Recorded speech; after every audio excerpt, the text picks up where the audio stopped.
وخلق ضيق وما استحمل. فالعيل اللي يجي مش عارف يقول لي ايه اروح ايه؟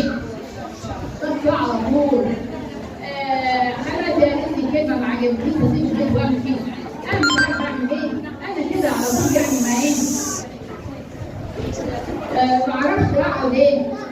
اطول في بالي ولابس ده وده على قد عقلي والكلام ده. لا يا ترى ايه اسباب عدم طول الاناه؟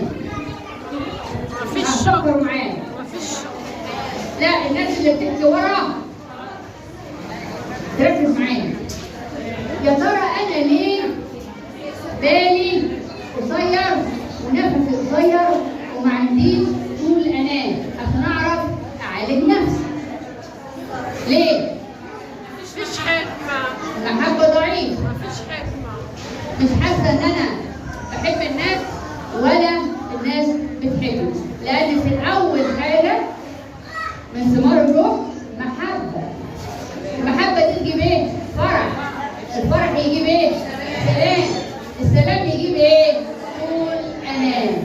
اما انا لو ما عنديش محبة يبقى ما عنديش فرح، يبقى بالتالي ما عنديش سلام، انا مضطربة من جوايا